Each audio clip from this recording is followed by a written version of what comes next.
Everyone चले एलाम आज के रेस्टुरेंट स्टाइलेर चिली चिकेनेर रेसिपि निये। तो प्रथमे चिकेनटाके मैरिनेट करे नेब। एर जोन्नो आदा और रसुनेर कीमा व्यवहार करेछि, दिएछि सामान्य परिमाणे लवण, तारपर दिएछि एखाने गोलमरिचेर गुঁড়ো, एटा आपनादेर स्वाद अनुसारेई दिए देबेन।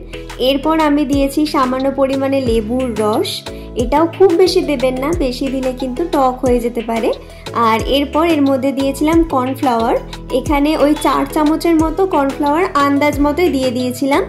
তো এর সঙ্গে কিন্তু আমি একটু ময়দাও অ্যাড করব। তো 4 চামচ কর্নফ্লাওয়ার দিলাম আর 2 চামচ দিয়েছিলাম ময়দা। তো এইগুলো সব কিছু একসাথে ভালো করে মাখিয়ে নিতে হবে। আর সবশেষে দিয়েছিলাম এই 1 চামচ মতো সয়া সস। এরপর ভালো করে মেখে এটাকে 1 ঘন্টা মতো আপনাদেরকে ম্যারিনেট করে রাখতেই হবে। তো আপনারা চাইলে আরো বেশিক্ষণ রাখতেই পারেন, কিন্তু মিনিমাম 1 ঘন্টা রাখতে হবে, তাহলে কিন্তু চিকেনটা ভালোভাবে সেট হয়ে যাবে। মশলার সাথে আমরা চিকেনটাকে খুব ভালো করে মাখিয়ে নিয়েছি। এবার একে একে ভেজে নেব। তো কড়াইতে দিয়ে দিচ্ছি অনেকটা পরিমাণে সাদা তেল, যেহেতু এগুলো সব ডিপ ফ্রাই হবে। তো ভালো করে তেলটাকে গরম করে নেবেন, তারপরেই একে একে চিকেনের পিসগুলো দিয়ে ভালো করে ভেজে নেবেন। আপনাদের সাথে একটা মজার গল্প শেয়ার করি। যখন আমি ছোট ছিলাম আর রেস্টুরেন্টে খেতে যেতাম, তো আমি প্রায়শই এই চিলি চিকেন আর ফ্রাইড রাইসের কম্বিনেশনটাই অর্ডার করতাম, কারণ আমার কাছে এই চিলি চিকেনটাই ছিল একমাত্র চাইনিজ ডিশ আর কি। আর এখন আমি এই স্যাটারডে সানডে যখনই সময় পাই আর কি এইটা বানাতে বসে যাই। আর আমার হাতের চিলি চিকেন খেতে আমার বাড়ির লোক তো খুবই ভালোবাসে, আর আমারও আমার ভালোবাসার আমার কাছের মানুষদের রান্না করে খাওয়াতে খুবই ভালো লাগে। তো দেখতে দেখতে আমার চিকেনগুলোর ভাজা হয়ে গেছে। এবার আমি চিকেনের পিসগুলোকে আস্তে আস্তে তুলে নেব। তো আপনারাও এইভাবে ব্রাউন করে কিন্তু চিকেনগুলোকে ভালো করে ভেজে নেবেন।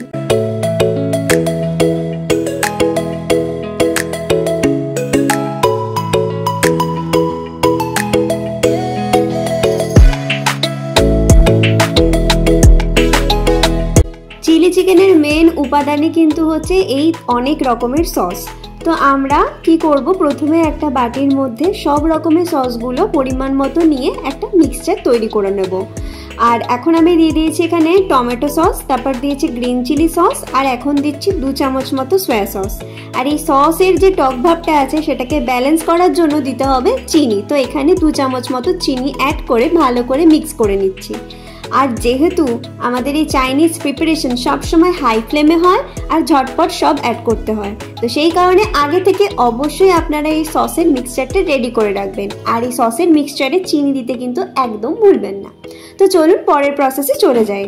তো ফ্রাইং প্যানে দিয়ে দিয়েছি পরিমাণ মতো হোয়াইট অয়েল, বেশি কিন্তু তেল ইউজ করা যাবে না এই রান্নায়। তারপরে একটু তেল গরম হলে দিয়ে দেওয়া হচ্ছে পেঁয়াজ কুচি। সব কিছু রেডি থাকলে রান্না করতে কিন্তু খুব একটা বেশি টাইম লাগে না, আর খেতেও হয় কিন্তু খুব টেস্টি। তো পেঁয়াজটা হালকা একটু ফ্রাই করে নিয়ে এর মধ্যে দিয়ে দিলাম কাঁচা লঙ্কা, আদা রসুন পেস্ট 1 চামচের মতো দিয়ে ভালো করে একটু ভাজা ভাজা হবে। মানে এইখানে পেঁয়াজটা তো খুব বেশি ভাজা হয় না, ওই হালকা একটু ফ্রাই করে নিলেই যথেষ্ট। তো এই হালকা একটু পিঙ্কিশ হয়ে এসছে, এরপর আমি ক্যাপসিকামটা অ্যাড করে দেবো। ক্যাপসিকামটা আমি খুব বেশি ভাজবো না, যাতে একটুখানি ক্রাঞ্চি ভাবটা থাকে। আপনারা যে কোনো রেস্টুরেন্টেই দেখবেন যে ভেজিটেবলসগুলো দেওয়া হয় সেগুলো কিন্তু ক্রাঞ্চি থাকে। এরপর ওই সসের মিক্সচারটা দিয়ে দিচ্ছি, দিয়ে ভালো করে মিক্স করে নেব।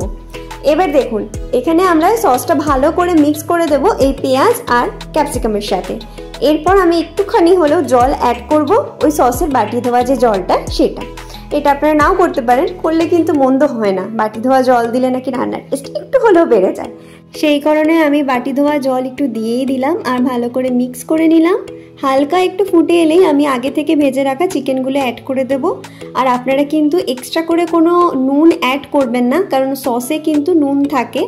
আর এই চিকেনটাও আমরা আগে থেকে নুন দিয়েই সব মশলা দিয়েই ভেজেছি, তো নুন কিন্তু অ্যাড করার কোনো দরকার নেই। যদি অ্যাড করেন আমার মনে হয় বেশিই হয়ে যাবে, তো সেটা জেনে বুঝে আপনারা দিয়ে দেবেন, ঠিক আছে।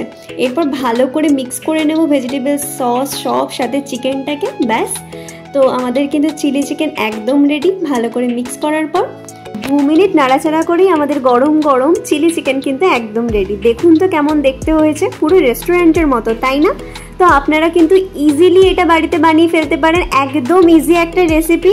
আর এটা একটুখানি বেশি যদি গ্রেভি রাখেন তাহলে রাখতে পারেন, আমি একটু ড্রাই ভালোবাসি তাই ড্রাই রেখেছি।